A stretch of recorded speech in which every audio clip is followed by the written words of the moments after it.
Before I share today's episode, I want to take a moment to acknowledge something important. After this conversation was recorded, my guest Lauren experienced a heartbreaking loss of loved ones. My heart goes out to her and her family during this time of grief. I'm incredibly grateful she shared her voice and time with me, and I dedicate this episode to those she lost with deepest sympathy and respect. Welcome to Unpacking with Jennifer. I'm your host, Jennifer Sattel. This is the podcast where we get real about all the things, from raising kids and managing family life to balancing work, endless activities, and somehow keeping your home organized through it all. As a mom and a professional home organizer, I know firsthand how overwhelming it can be. But here's the thing, organization isn't just about pretty containers and tidy shelves. It's about creating systems that work for your busy life, so you can spend more time enjoying your family and less time searching for lost shoes. Each week, we'll dive into everything from decluttering your home to simplifying your schedule, handling the chaos of kids' activities, and finding that elusive balance between work and family life. Because let's be honest, we are all trying to figure it out. So if you're ready to unpack the mess, both inside and out, let's jump into this week's episode. Welcome back to another episode of Unpacking with Jennifer. And like always, I'm so thankful that everyone is listening. I love to hear feedback. I love to hear all of the things. But how excited am I today to be talking to my guest, Lauren. Lauren, say hello, Lauren. Hi, Jennifer. I'm so happy to be here with you, and I'm honored to be on your podcast. I know we've been talking about doing this for so long, so I'm so happy it's coming together. It is, and it was definitely a process, and it's not, it's not in my wheelhouse. So I look to others to help me and guide me. But I'm so thankful. You are. I know it sounds like you're so amazing. You've helped me in so many ways that I honestly, we don't have an hour to even talk about all the ways I've used you for marketing, and we're going to talk about all the things that you do. But I just want to give you a really great welcome because you're so amazing.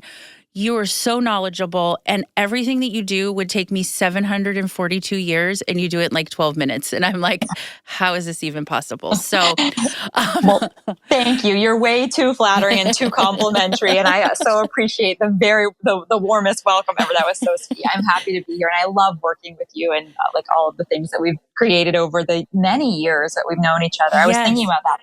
The other day. Me too. I was actually thinking about it too on my drive here because I was like, I started my business and I've mentioned before, no budget, no nothing, right? You're just starting off. I wasn't even sure what this was going to turn into.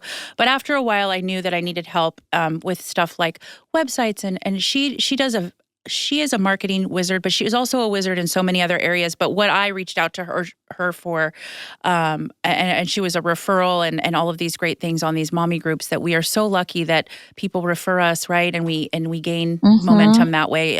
Maybe a few years ago, but you are just growing left and right. But we met, she was helping me get a website together, get, some streamlined things that just make sense and social media, and just all these things. And you're so knowledgeable, and it was really nice. She was a mom of one at the time. No, you are a mom of two. And we've known each other for a while, and she's so great, and she listens. She does, she asks, she does, but she's so on it. And if you guys ever need help, we'll talk about that at the end, how to reach out to her. But she changed my life in terms of just helping me get things going and looking more professional, not just me trying to do a website with like 2 cans and a string. I don't know. But tell me about you. I mean, I know you do marketing. I know, obviously you're a mom. We're going to talk about that, but let's talk a little bit about your journey, when you started, how you started, and I'm not going to talk. Sure. I'm going to let you talk. You're so sweet. And so, and like you've done so much and you've come so far in your business. And I love being part of journeys. And I think that was something that like connected us early on.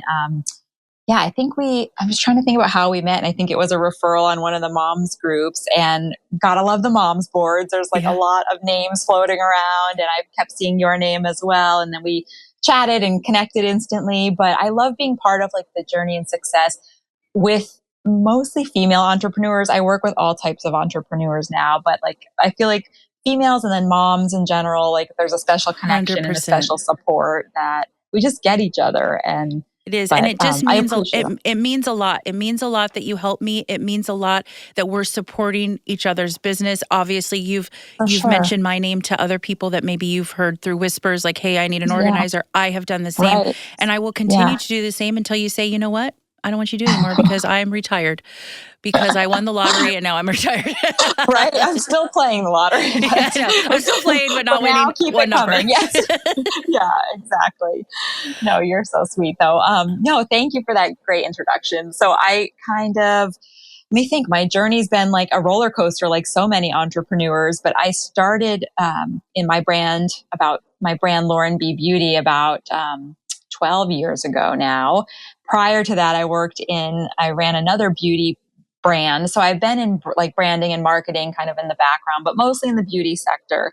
And it was around the time when I think I was either pregnant or like, yeah, probably newly pregnant with my son. And it was also the pandemic time and I was like really nervous and I thought, let's diversify and let me like work on something outside of beauty. I'd been in beauty for so long. And while I love it and that's where my expertise is, I was thinking about how I could make a greater impact and diversify my own, the brand of myself. And so that's when I got into like consulting and marketing. And that is when we met. So yeah, I mean, I've done a lot in my career with building my own brands, building other people's brands. And I really enjoy being part of it, of the story and of the journey of a brand from the bottom up and seeing them evolve and transform as we've done with your brand, Jennifer.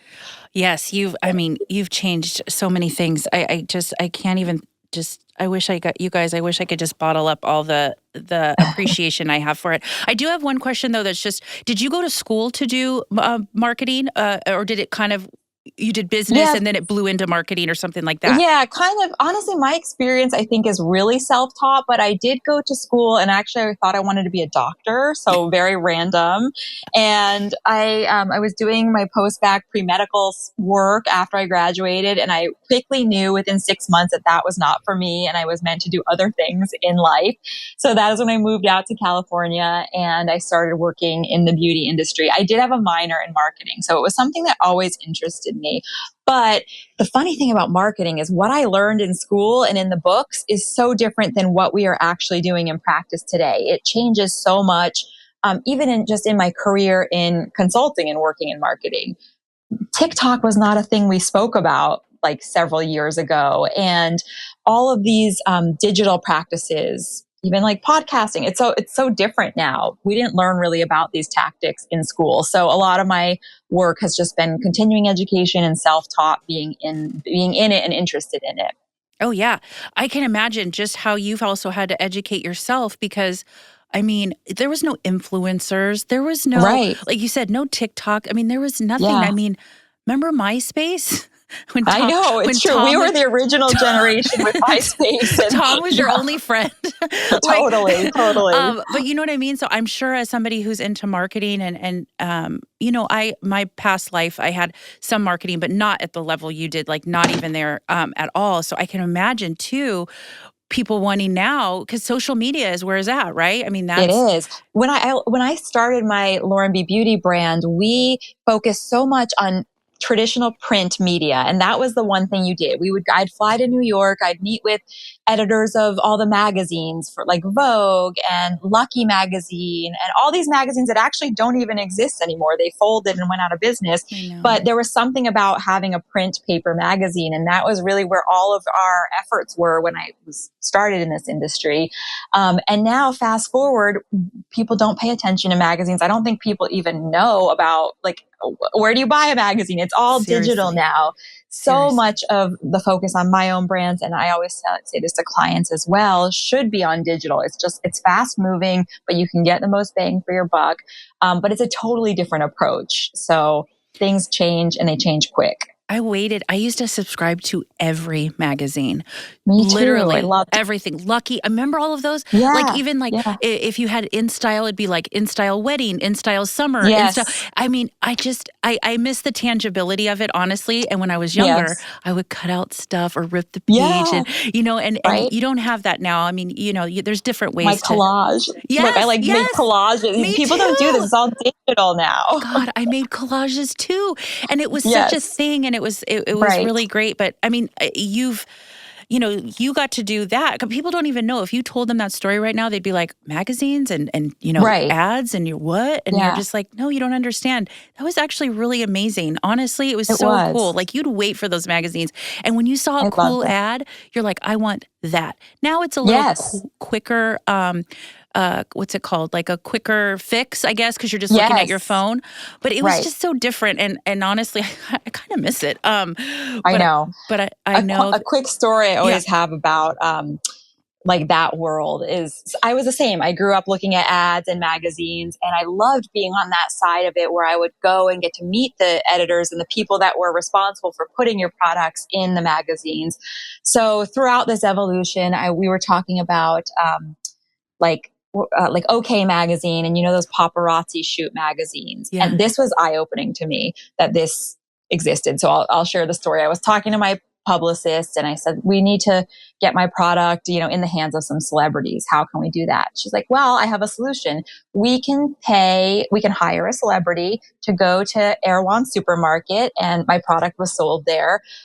We'll pay them to go shop your product and put the products in their hands, and we'll make sure that the paparazzi are there to photograph them so that it for sure will land in OK Magazine and like all the tabloid magazines. And I was like, oh, wow, I did not know that was like a staged encounter and that existed. How much does that cost?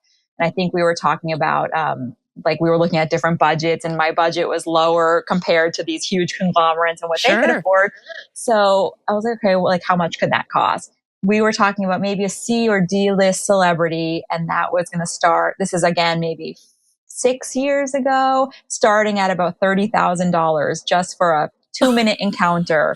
And then it's no guarantee that you're going to be published, but most likely, you will. And Oh, wow. then, Jane in the middle of the country reading through OK Magazine will see your product in the hand of X celebrity and go and buy your products, and it will increase product sales. So, but this to me at that time, I was like, I didn't know that was staged. I thought that was very authentic. Like these people really shop and care about, and it's all fake and it's all smoke and mirrors. So it's all smoke and mirrors. Because I always wondered, now that you say that, because you'd see this celebrity would have like a lip gloss. I remember when like a MAC, remember when MAC was like huge, and I know it is sometimes, but you'd see them with the latest whatever, and they'd be just like strategically holding it. I was like, oh, that's so funny. Oh, yeah. Like, but like now that you say out. it totally makes sense. Oh, yeah. It is all smoke and mirrors. See, they always say it's all fake. It's fake. Yeah. And then $30,000, you're going to pay $30,000 in the hopes of a C, maybe not even, right? Yes, celebrity. Exactly. You're not getting Ryan Gosling.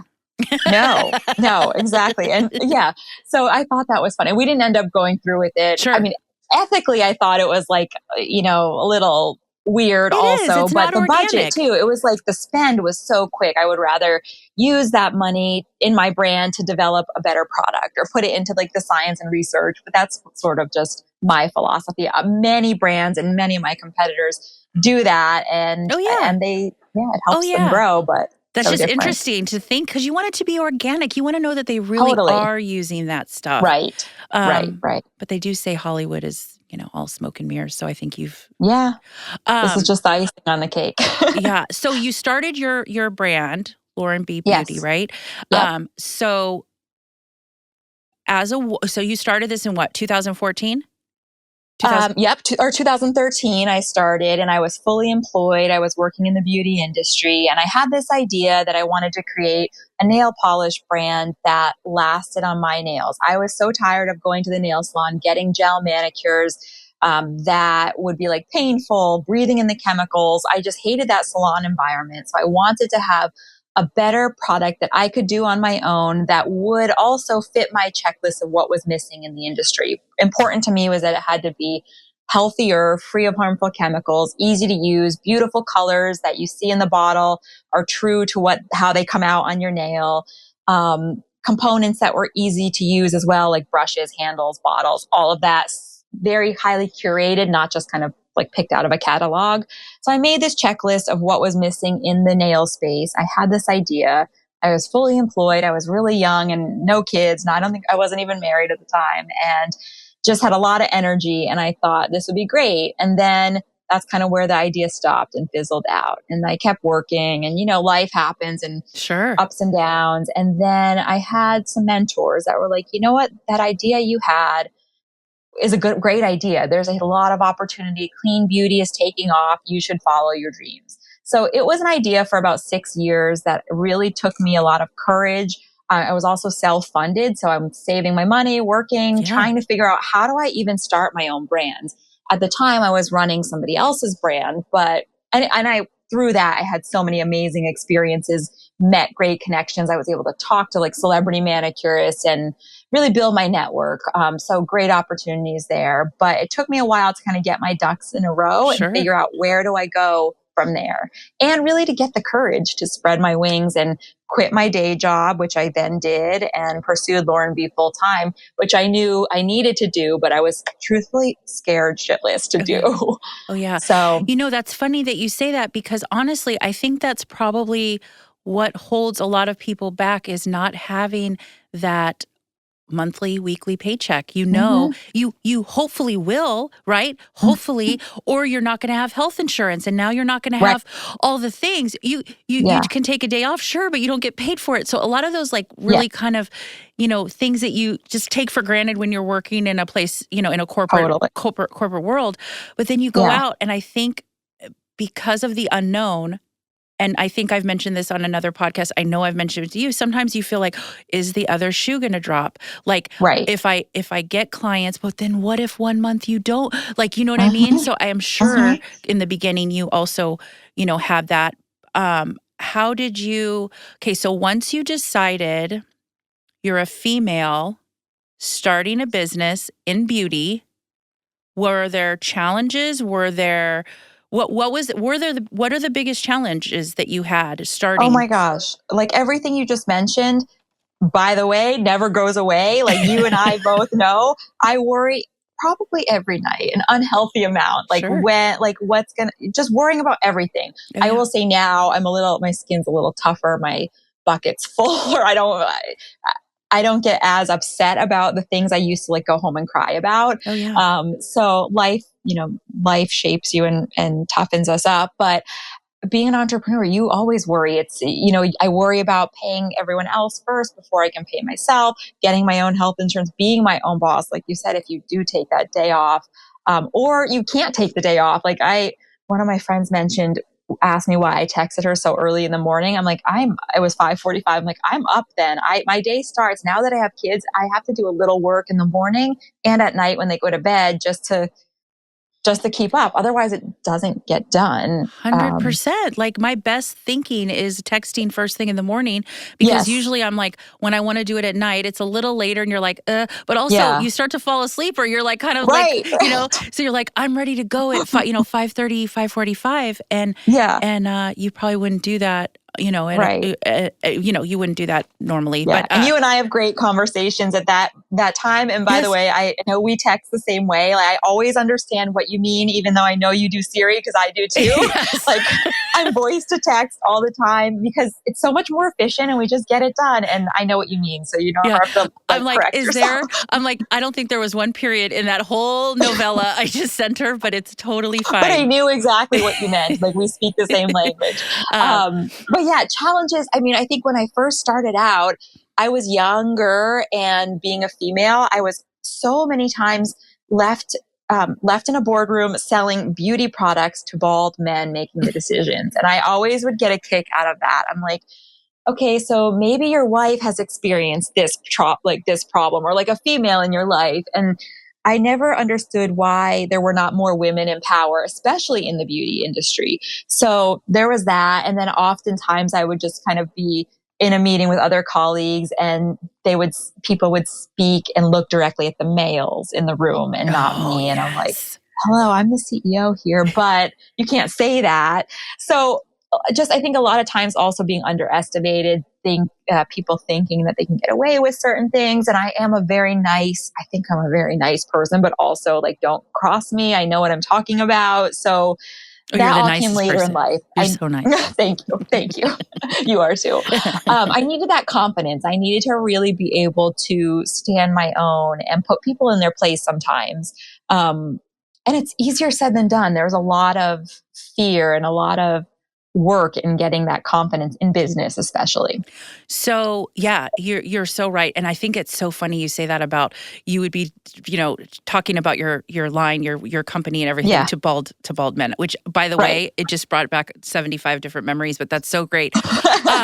So you decided to do this idea, you thought about it. Now you're going to execute this idea. But the one question I have is, beauty is everywhere. And especially now, even more so, I feel it is, I mean, I don't want to say oversaturated, but I mean, there's so much beauty. So what did you do back then? Or it wasn't that long ago, but what did you do how do you make it different? How did you make your world, your business, everything different in a kind of saturated market?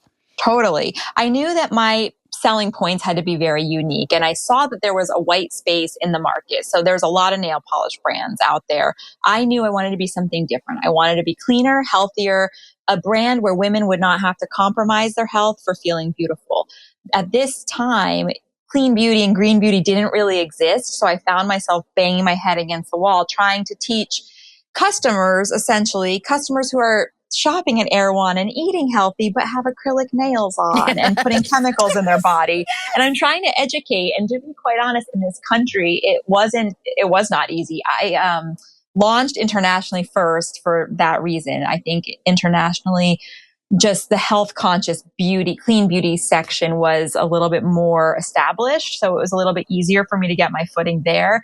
Finally, years later, like now we're coming around to knowing harmful toxins in beauty products. So customers are coming around, but it's been a good 10 years before, with a lot of education and a lot of talking about my brand before we really got like traction in the marketplace.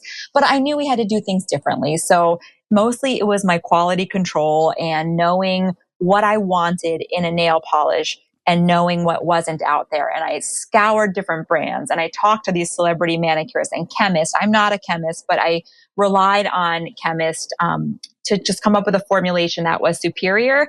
And then once I had that, it was taking it, the whole marketing side of it also, then taking it and putting it in the hands of the right tastemakers. Those at the time, it was the beauty editors. Jean Godfrey June from Lucky was a great supporter. There were so many people that in my past have been so supportive of my brand and of me doing things differently and really wanted to help.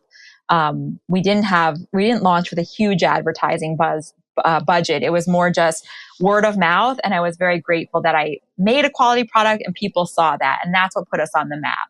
And from there, we then put the marketing initiatives into place. And we would do a lot of digital marketing events and influencer events and then some paid marketing as well.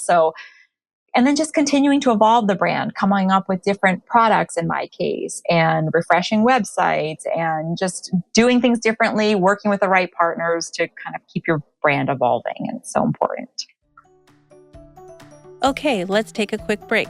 Click the like, subscribe, or follow button on any platform that you're using, and that will give you notifications when the next episode drops. Now back to the show. You did this marketing. Okay, what has changed in marketing now versus then that moves the needle more? What would you say? I mean, I think it's faster. So I know we've talked a lot about digital marketing and pretty much everything, and so many people's efforts are on digital. And digital being not only social media, but email marketing, SMS marketing, paid ads. That is such a fast moving arena now. And that didn't really exist. I would say definitely not when I was in school. When I started my brand, like Instagram was the only thing we cared about, really. Facebook and Instagram. Now I don't think like many people don't pay it so much attention to Facebook. It's all about TikTok. So the platforms themselves change. And then knowing each brand, like your brand is very different than my brand. And like with, in its proper place, we focus a lot on Facebook and where our target, clients are versus my brand is a product we're putting, and it's a colorful product. We're putting it out on different platforms where there's a digital focus, like, a visual focus like Pinterest or TikTok or Instagram. Yeah, Pinterest. So the platforms change, what you do on the platforms change, the algorithm changes like that. My head's still always spinning about how we can keep up with the different changes on the platforms. Best practices. Are we posting 4 times a day? Are we posting once? Are we using content creators or UGC? Like just all of that changing is a full-time job to keep up I can with. imagine. Do you use any, I mean, I don't even know this whole influencer world. I really don't. But do you use, you said you mentioned influencer events and, stuff like that. Yes. Do you use people, influencers? Yeah. I do. Yeah, I use influencers in a strategic way. So we'll do influencer events, which is kind of a creative way to get influencers and tastemakers in the room. We'll host them.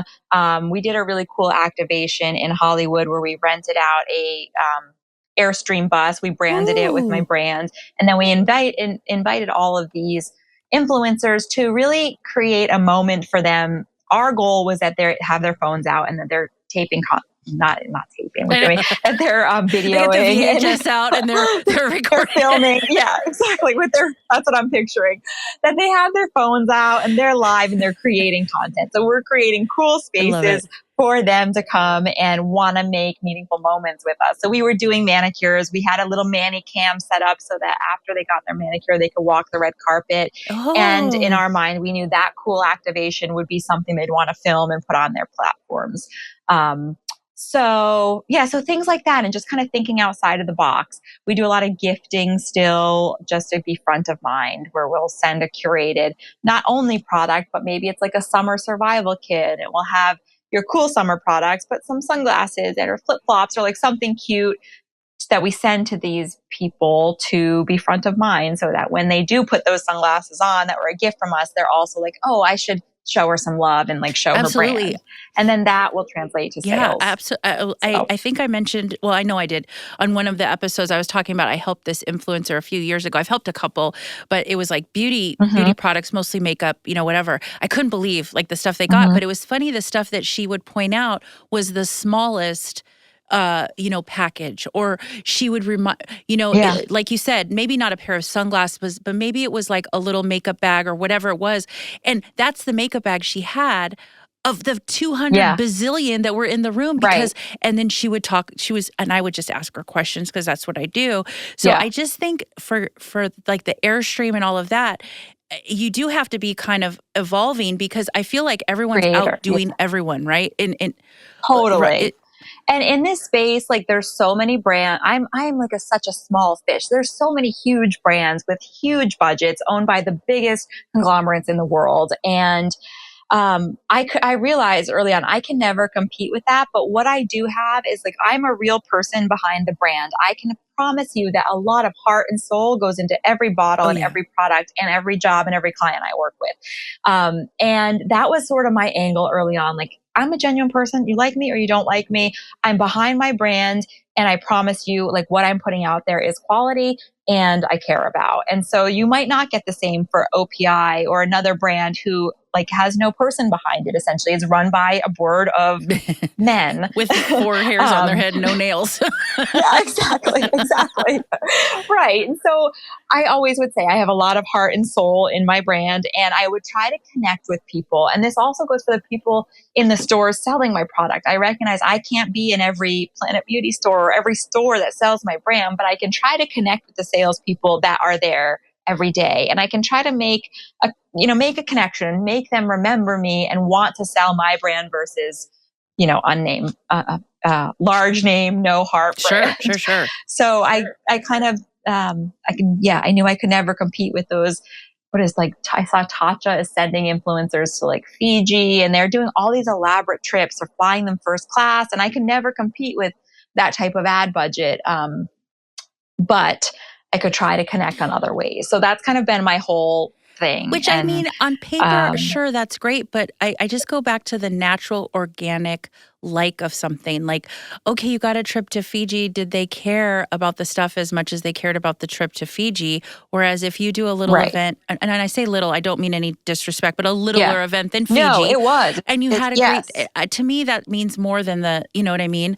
I mean, unless I could squeeze a vacation out of it, sure. But you know what I mean? I think it means more. Right. Like it's all it's all fun and whatever. But at the end of the day, they are a global brand and you're just a number to them. Whereas I actually care about, this influencer I have a relationship with. And I will say over time, like I've gone through different brands. And if I need a favor, I feel like there's people that I could call and that would, that would help me out. And that's really kept my brand alive throughout so many difficult economic situations that we've endured. Sure. So, I'm grateful for that. So, okay, I'm switching gears for a nanosecond, but I also want to talk about, there's two things I want to talk about for time-wise. But, okay, so 2020, when was your son born? 2020. And that's when you decided to kind of do a lot of this, right? Yeah. Yes. Yeah. So I think the world shut down and then I was nervous and okay, maybe I need to step away from beauty. And I never really stepped away, but just wanted to keep my mind active with other strengths. So how did that work in terms of you're a new mom? We don't know what we're doing. We think we know what we're doing, but in the beginning, I don't know that we knew all this stuff. I still don't know all this stuff. Nobody, no. And all the books, they leave out all the other stuff that no one tells you about. Yeah, the important all stuff. The really important stuff. So how did you start? Obviously, you have your daughter now, and that was a couple years later. How old is she now? 2? She's she's 2. I pay attention. But in the beginning, you do. You have a good memory. You're like, I don't even know. She's in my house. We have no idea. I have to see her driver's license. How did you transition? What was your balance like? What did you?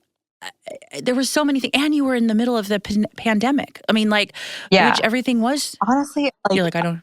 It was crazy. I still don't know. I still feel like I'm finally now coming up for air. But the biggest challenge, probably the biggest challenge in my business life was really finding the new me. And it all I knew before having kids was throwing myself into work and my brand. And my brand was my baby. And I worked all the time. And that's all I knew. And that was so much of my identity that when I had kids, when I had Grayson, I had a really hard time with figuring out the new me, figuring out my identity, figuring out how I would do it all, do the household stuff and continue to have, manage employees and run a business and be a good mom. And I was like, I'm not doing any of it right. And my postpartum was out of control at that point. And we're in the pandemic. So that was rough. I mean, you just jumped into the freaking fire. You said, fuck it, I'm going into the fire. 2020, dude, let's launch a business. Let's have a baby. Exactly. Let's do Yeah, right.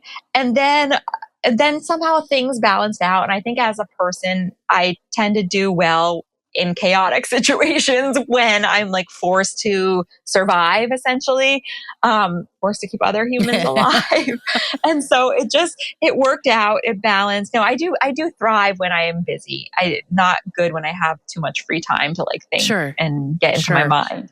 So it sort of worked out. And then just when I was figuring out the new me, I got pregnant with my daughter and I was like, okay, we're going to, we're doing this again. And literally just now, I feel like after she turned, they say it takes your body 18 months to recover. I do feel like the brain fog lifts and I feel some normalcy now where I'm able to kind of juggle and do it. And like they say, if you need something done, give it to a working mom. You know that, with your daughter, it's just, you figure it out and you do it. And I'm very grateful now that with my new shifted priorities, I have my own, my own thing so I can make my own schedule. And if I need to go to a school play or whatever, I can figure that out to do that versus if I was working for somebody else, I don't know that option would be there. So throughout the hardships of being your own boss and the sacrifices that we make, I'm grateful that I'm still here, my brand's still here, and that I'm able to do the consulting and every client that I have. I'm grateful for all of that. I'm grateful for how it's played out. But through the thick of it, I'm like, what am I doing? I'm crazy. I don't know. And that is one of the things and I've said this before and I'll continue to say this, being blessed to have your own business is so many levels of just scary and uncertain, and you don't have, like I said, one month you can have the best month, and the next month maybe it isn't as great. But Right. if Charlotte has, like today, she has her little theater production at 5:30, and there isn't even a question about it. Or when she's sick, I could just my clients are so understanding, because most of them are moms, so I'm like, listen, Charlotte, I don't know what's happening with her, but she's sick and I'm going to be home with her. Whereas, and for that, I also find it to be a blessing, besides all the strategies, marketing, and all the stuff that you do, and you do so much more in that whole world, dealing internationally, dealing all this stuff. But we get to be with our kids because we're not stay-at-home moms. We can't. I mean, I do not have the luxury to not have a second income. Right. And I'm sure you're doing this. You have a passion, but also because right, we need. Yeah, we need to, and right. especially now, everything is $1 jillion for like one thing. Right. It's stressful and all of those things, but you have a really good balance. And then, do you have a balance with your husband? I mean, do you guys able to get time? I'm sure he works, but do you guys get to get time and balance it? What is he work for himself? Like, is he his own boss too, or he's a corporate? No, he has a traditional job, sure. I'll say, and he works a lot. And he commutes to Van Nuys, so he's got like a maybe 45-minute commute, sometimes more, every day, which I know is a lot. But he gets to go out of the house and works out of the house, and has a more traditional job. But he works a lot, and so I tend to be the default parent with the kids. And while I'm grateful for that, sometimes, as it's a lot too. I'm the one rescheduling my day when something happens. But we figured out the balance, and sometimes it does honestly feel like we're ships passing in the night on busy, like this time of year. This month has seemed really crazy for some reason, like the holidays too.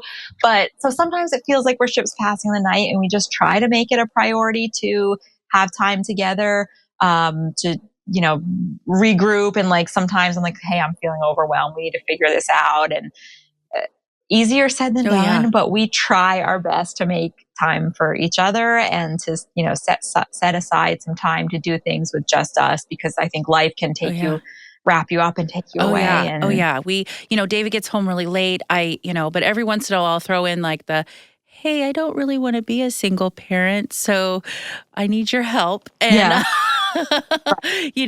especially now I'm Charlotte's professional Uber driver. So that's really, I didn't know that was my calling in my journey, but apparently that's what it is, because it's every day. And I'm like, I hear that's my next chapter, right? It's like every phase of like their life, it's something that we're doing or worried about. And I feel that was never talked about, but I'm like, I should put like the Uber light on my car and just, 3-4 things a day. And I'm like, Jesus Lord. So I want to ask you, so you said you do international, you do marketing.